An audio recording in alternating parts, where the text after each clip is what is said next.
Security breach जो हुआ है पार्लियामेंट में, इसको लेकर अभी तक कोई सरकार की तरफ से या कहें मिनिस्ट्री ऑफ होम अफेयर्स की तरफ से कोई स्टेटमेंट नहीं आया है जिस तरीके से आना चाहिए था, ऐसा ऑपोजिशन भी कह रही है।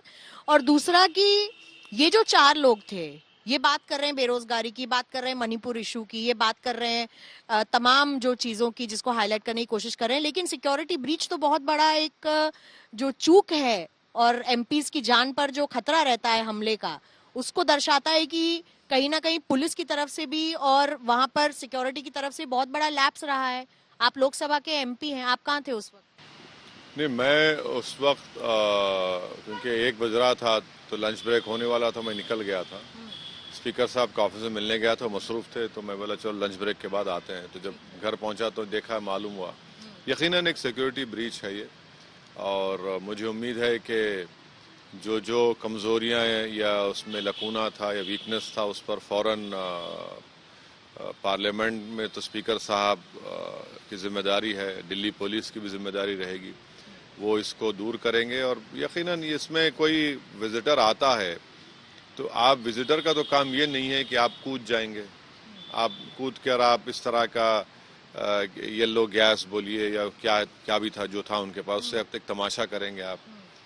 तो अगर ये भारत की सबसे बड़ी पंचायत में आकर आप इस तरह का करेंगे तो फिर आप क्या मैसेज दे रहे हैं देश को, क्या मैसेज दे रहे हैं? ऑपोजिशन कह रही है कि हम इनको आतंकवादी या वाकई नहीं कहेंगे, हम इनको भटके हुए बच्चे कहेंगे, क्योंकि ये अपनी आवाज बुलंद करने की कोशिश कर रहे थे। संजय राउत जी ने कहा है कि अपनी आवाज बुलंद करने की कोशिश कर रहे थे, देश की जो दशा है वो दर्शाने की कोशिश कर रहे थे।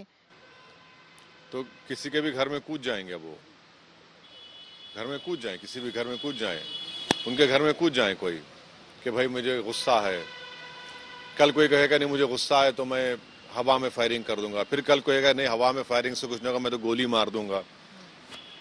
भाई जिस जगह पर आप कानून बनाते हैं, अगर आप वहीं पर जाकर आप ये करना चाहेंगे, ये गलत है। ये आपको ये राइट ही नहीं देता। आप पार्लियामेंट के बाहर जंतर मंतर पर जाइए, प्रदर्शन करिए, एहतजाज करिए, आप हमारे घर के पर आकर प्रदर्शन करिए, मगर आप पार्लियामेंट में ही कूद जाएंगे और ये सब चीजें लेकर आएंगे तो इससे क्या मैसेज दे रहे हैं आप एनआरकी की तरफ लेकर जाना चाहते हैं मुल्क को। ठीक है, मैं मानता हूं देश में एनआरकी हो रही है, तो इसका ये मतलब नहीं है कि पार्लियामेंट में एनआरकी हो जाए। अब आज आप ये लेकर आए हैं, कल कोई और लेकर आएगा।